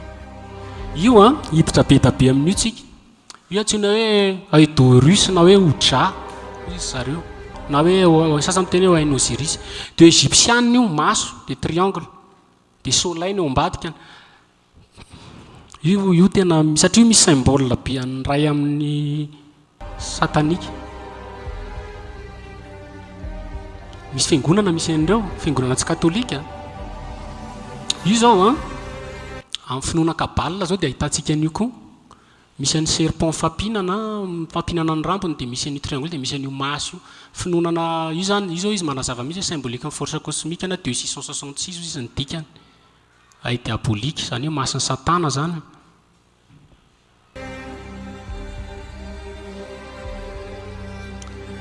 Hita zao misy sarcophage zany hoe vatapatiny romanina misy an'iny maso iny koa. Io zao any amin'ny égyptianina zao ty atao amin'ny ankavia ato ty. Dia ty koa amina White Osiris koa izy rehefa ny Egyptany amin'ireny le fasana andry zareo reny pyramide siana dia misy marika be da be ohatran'ireo.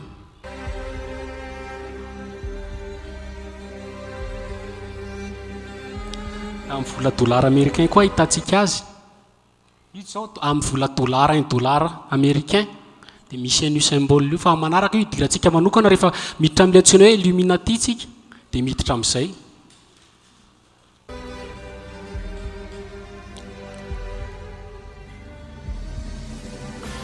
Dia io zao any Paris ao fiangonana katolika hitantsika ilay izy ito.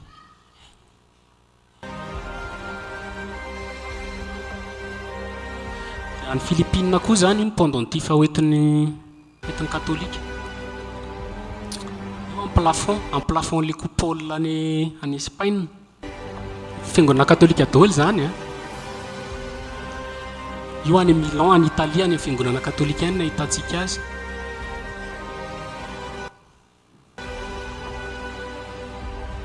Io zao misy an'ny Hercule, dia etsy indray misy an'ny Isis, dia mitondra ny hitandrao ohatran'ny globe io izy.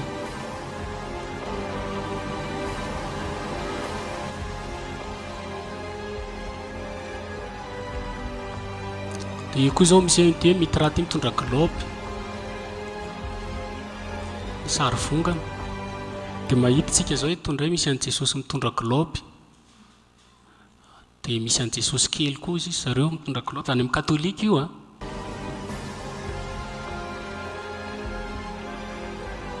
Kanefa ilay izy finoanandry zareo taloha, finoanany ankoatran'Andriamanitra zany. Indray zao misy an'ito indray fo Babylone taloha mampiasa an'io hoe fo sary vongana misy Andriamanitra zany midika an'io hoe Quetzalcoatl moa zany say zany anarany.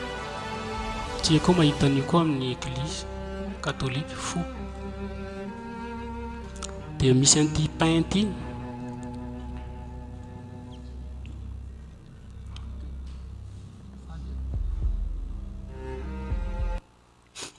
Voatsapin. Ny voatsapin lehibe indrindra eto tany dia au Vatican amin'ny jardin de pain moa zay fiantsoany zareo azy. Dia nefa antsika zao eto amin'ny misy an'ny tamoza le ndresana teo dia babyloniana izy io.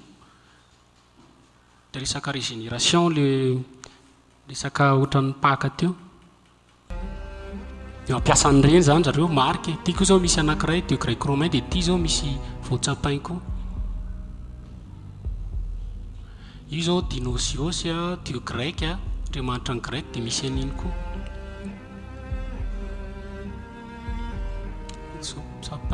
Sapin. Ito le au Vatican, le dio farany lehibe indrindra eto tany. Dia rehefa jereny ty tehana ny Vatican ty dia misy an'iny koa ny azy ito, voatsapin.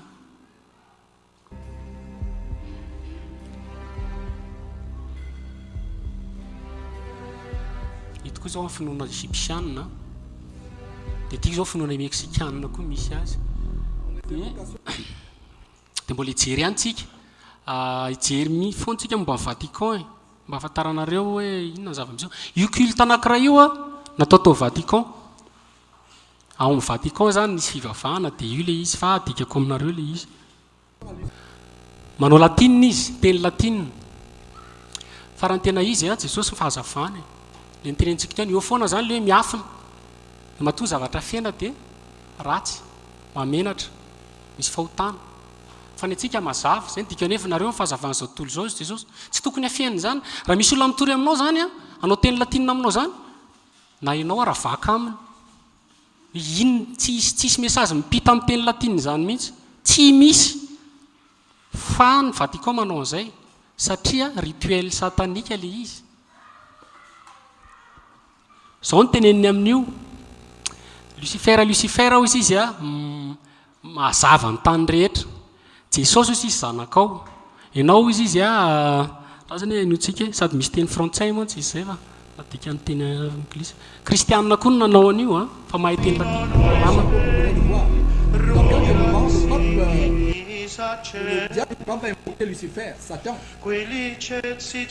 tampaka fety mipaka nanaovany an'io tao aminy. Dia io le izy kama misy mahay teny anglisy tsara. Fa ny dikan'izany dia satria efa nenoky ny traduction io dia hoe Lucifer hozy izy enflammé le monde, zany ohatrany hoe mahazava an'izao tontolo izao. Jesosy hozy izy zanakao, Kristy izy orson, tonga ianao izy avy any amin'ny elo mba hazava an'izao tontolo izao. Dia ataovy mafimafy iny mba inonareo tsara. Lucifer enflammé trouble la race humaine. Je dis, oh Lucifer, qui ne sera jamais vaincu. Christ est ton fils, Christ est ton fils. L'enfer a répandu sa lumière paisible et est vivant et règne dans le monde sans fin. Allez, regardez ce qu'il dit à la terre. À la terre, voilà ce que c'est.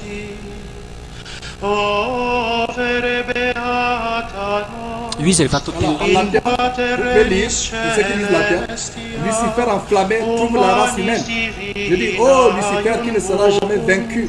Christ est ton fils qui est venu de l'enfer, a répandu sa lumière paisible et est vivant et règne dans le monde sans fin. Zany izay le izy hoe Lucifer hozy izy ianao avy tany amin'ny elo tsy ho resy mihitsy hazava an'izao tontolo izao Jesosy izy zanakao. Abomination zany lazaiko anareo satria Jesosy tsy zany mihitsy. Zany ny antsoina hoe fanahy antikristy, zany ny antsoina hoe tsy mahazo famela-keloka mandrakizay satria miteny an'i Jesosy hoe zanaka ny Satana. Jesosy rehefa nandroaka devoly toy izy nipisorona hoe Belzebova hozy izy mifanao. Toy izy Jesosy hoe zay olona miteny izany izy tsy azo famela-keloka. Raha ohatra zany ka hoe izy amin'ny herin'ny fanahy masina teneninao hoe animehana fanahy ratsy, zay no miteny ratsy amin'ny fanahy masina. Ary zay koa mila discernement. So mpanompon'Andriamanitra araky ny izy nolazainao hoe mpanompon'ny santoka, mila discernement aloha. Oh Seigneur, quelle abomination! Sortez de ce milieu, sortez de ces abominations. Des choses abominables qui sont attribuées à Dieu. Dieu n'y est pas. Et in odorem suavitatis acceptus supernis luminaribus. Voilà, mes frères et sœurs, on a vu un documentaire tout à l'heure. Ils disent Lucifer, Lucifer trouve la race humaine l'abomination. Lucifer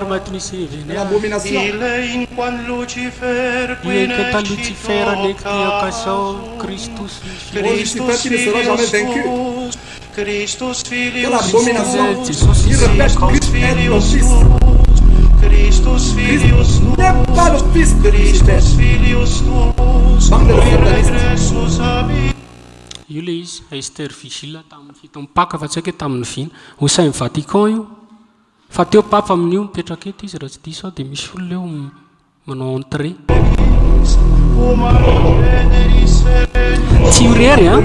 tsy horery fa misy koa tena eny masin'olona eny manao an'izay fa atao latin le izy fa ny olona tsy malala raha miafina filazantsara ny dia miafina man'izay very zany. Et comme Apocalypse 4 a dit, Dieu appelle son peuple à sortir du système de Babylone. Hitantsika io afatra amin'ny Apocalypse mivoa tao. Mbola zay ny afatra mivoa tao.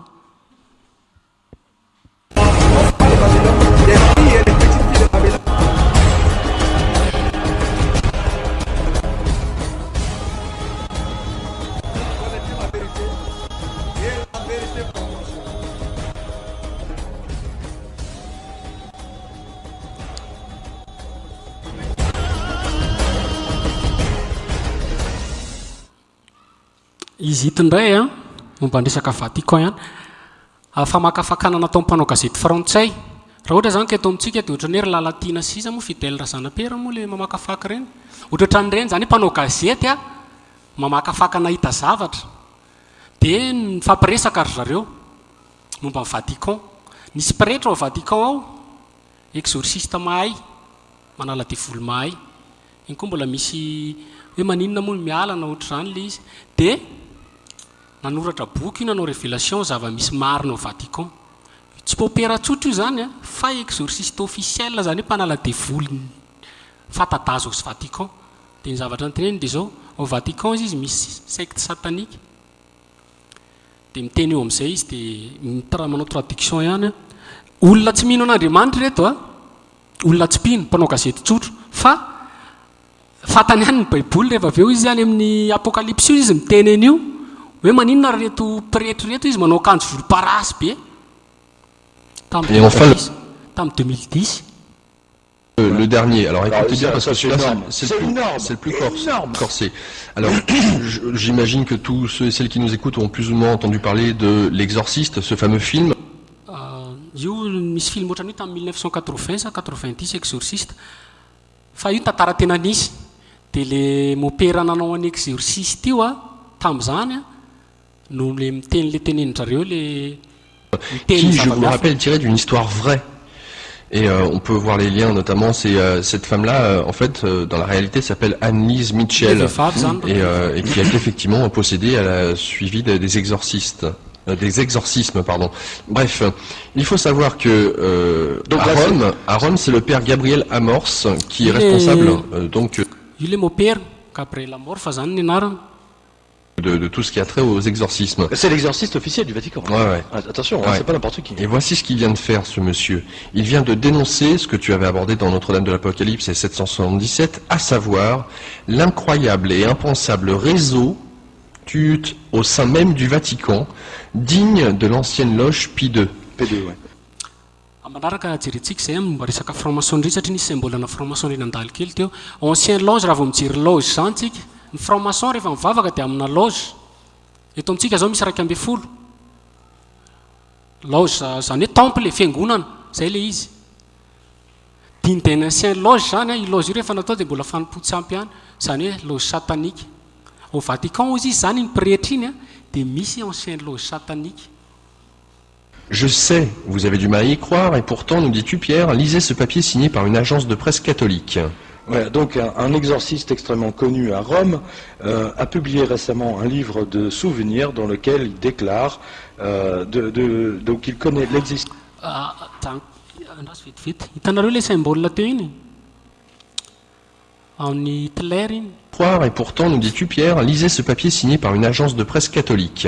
Ouais, donc un exorciste extrêmement connu à Rome a publié récemment un livre de souvenirs dans lequel il déclare donc renkitany ndray misy dikany daholo. Hitler dia le fanteneniko reo teo hoe secte satanique tulienne namolavola azy teo amin'ny fitondrana. Izay ny finoany zany tamin'izany dia hoe ny Allemagne ny vahoaka voafidy fa tsy ny jiosy. Dia hitanareo fandringanana nataony fa enina tapitrisa ny jiosy maty. Il connaît l'existence de les papas théologues Benoît XVI même du Vatican ou la participation nazi. Io matetika hitantsika fa franc-maçonnerie koa manao an'io rehefa miarahaba. Be da be na manotro zao. Na be da be misy manotro zao. Hitantsika amin'ny hip-hop reny ohatra zao. Satria ny hip-hop culture hip-hop dia ny fironona antsoina hoe franc-maçonnerie de Prince Saul. Ny fironona mihitsy.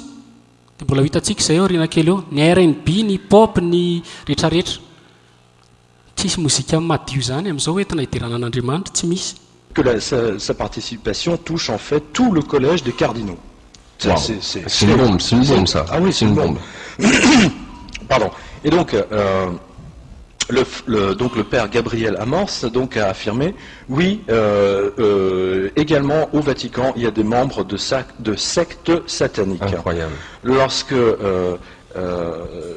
lorsqu'on lui a demandé qui sont les membres, etc., qui sont dans cette communauté, pardon, il a répondu, il y a des prêtres, des monseigneurs et également des cardinaux. Voilà, fin de citation.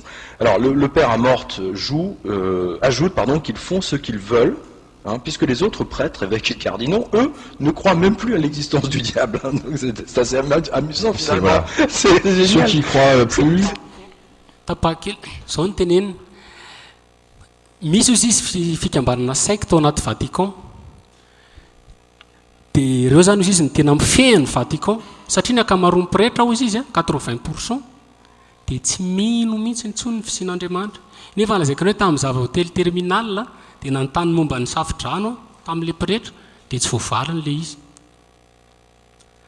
misy zavatra be dabe satria boky tsy baiboly fa resaka filozofy ny ampianarina anao amin'ny pretra ao resaka latina resaka zavatra ohatr'izany tsisy révélation ny tompo ao tsy mihintsony ny Jesosy tsy misy an'izany folo isan-jato izy mety misy ihany ny mino dia ny folo zany ilay satanika mahery dia ny Vatican izy efa nisy taona ny diediendry zareo an'ny satana mihitsy mbola teneniny eo zay. Qui a perdu la foi. C'est-à-dire que tu as 80% des curés modernes, ceux qui croient plus à rien, ni aux anges, aux démons, etc. Et les 20% restants. T'as quand même, donc tu as 10%, si tu veux, qui eux, y croient encore, Dieu merci, c'est le cas de le dire. Et puis tu as une 10%, si tu veux, qui sont, eux, véritablement, au sein même du Vatican, qui sont dévoués à Lucifer ou à Satan, comme on veut, et qui font des messes. Alors, c'est l'écrivain français, déjà, Roger Pierrefitte, que certains d'entre vous connaissent, il avait rapporté ça dans il a présenté sous forme de roman, ça s'appelait Les Clés de Saint-Pierre, vous pouvez le retrouver donc en livre d'occasion, c'est un livre extrêmement intéressant. Malachi Martin, puisque Malachi Martin on a parlé également, dans plusieurs de ses livres. N'oubliez pas que le Malachi Martin était donc l'assistant de Jean 23 et de Pie, je ne sais plus combien. Bref, il en a fait plusieurs livres, et c'est absolument stupéfiant. Et moi j'ai des infos effectivement comme quoi donc à plusieurs reprises ils ont essayé de consacrer la basilique Saint-Pierre à Satan. Zareo manao afaka fanasady mey ihany satria tsy ampoizin'le izy hoe basilique de Saint-Pierre izy natokana ho an'ny satana ao izy tindraza angamba ny tingantsika azanareo tsara ve mampiresie amin'ny baiboly raha miteny izy zay mpijangajanga ireo tany fanompotsano dia zay misy salina anankiray zao Vatican tsy hoe salina Pie nitokanany Jean Paul II tamin'ny 1977 dia ho hitanareo le izy dia anjaranareo no miteny hoe iza marina tsy haiko aloha fa raha za aloha tsy mivavaka ao ny papa rehefa manao audience ny archevêque na ohatr'izany na ohatra hoe misy vorimbe ataon'ny cardinal rehetra maneran-tany na hoe misy olona maro zany tonga hoe anao audience azy vao maromaro satria momby olona 6000 place le izy 12000 debout io am'izay le salle io le salle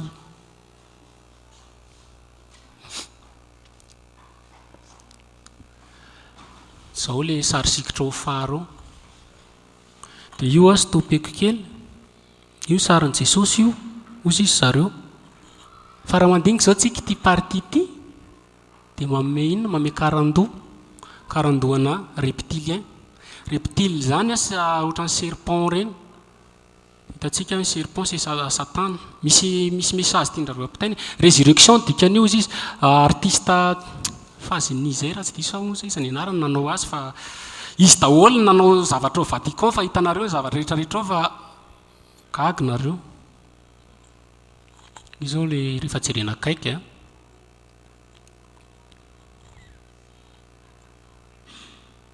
ny tafin'io koa dia mbola manome symbole masonika symbole satanika io izy tamin'ny tokana amin'ny papa Jean Paul tamin'izany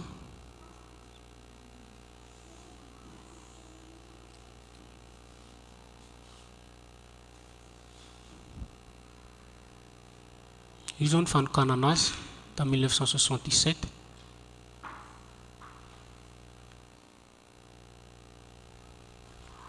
tsy dia mazavazava ny sary fa efa arsiva fa hitanareo fotsiny na le izy ary mampatahotra tsy mivavaka amin'izao na mipetraka reny amin'izao zany hoe manana ny tompo loha maza mipetraka ao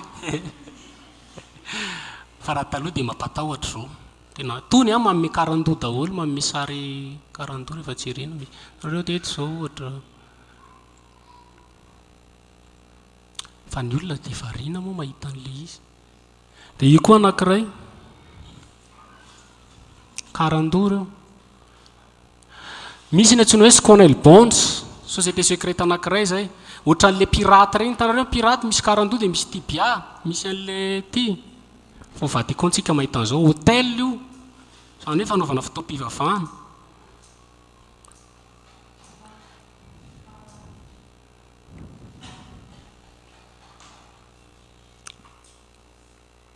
Reo izy daholo. Dia ny olona dia makany ny olona.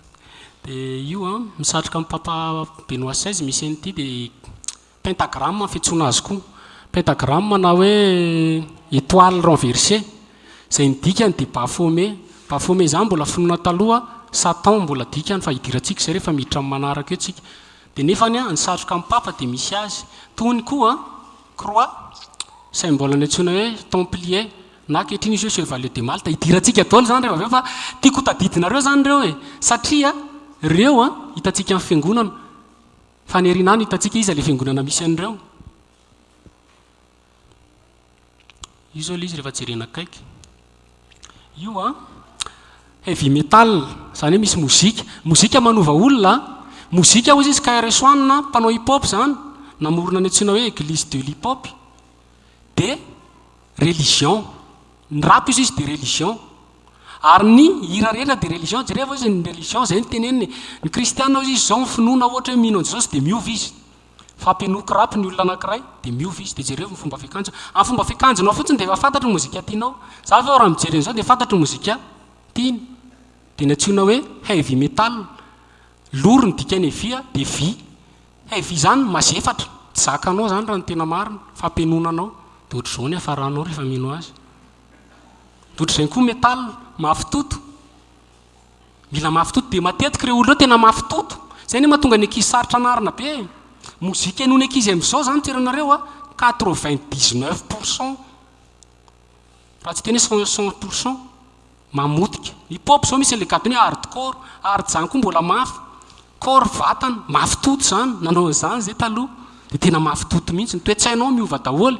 Dia tiako jerenareo ty croix mivadika, symbole satanika io.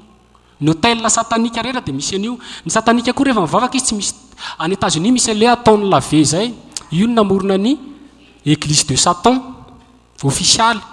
Bill Clinton ireny mivavaka ao. Dia zay zany tena hoe église officielle ny Satan. Fa isaky ny tokantrano dia manao tempoly zareo, tempoly kely. Reny ny hôtel zareo. Tanareo eo foana le mena, le lamba mena, jaky.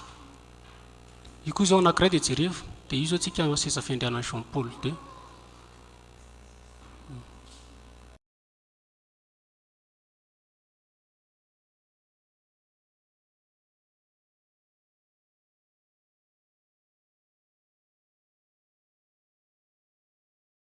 Betabe le izy fa mbola tsy mpizavatra betabe, mety hoe tsy haiko na ho vitantsika amin'ity fa betabe zavatra tianasio. Betabe koa ny famarinana tena Andriamanitra. Dia izay no anatin'ny Vatican. Misy zany zavatra fantatrao. Ny fantatrao dia hoe kristianina. Zay ny fantatrao. Vavaka, zay ny fantatrao. Fa le miafina tsy fantatrao dia nasionao teo le miafina. Dia anjaranao raha mbola toetrao ve. Fa amin'ny manaraka tsika hijery ny toizantsika iny dia hijery ny antsoina hoe chevalier. Hiditra ny resaka secte satanika amin'izay tsika ny chevalier templier, ny jésuite, ny franc-maçonnerie, ny Illuminati, rehetrarehetra. Hoe nahoana no namorona zareo ny secte rehetrarehetra koa ny akamarony. Dia amin'ny farany farantsika nisy katôlôzia.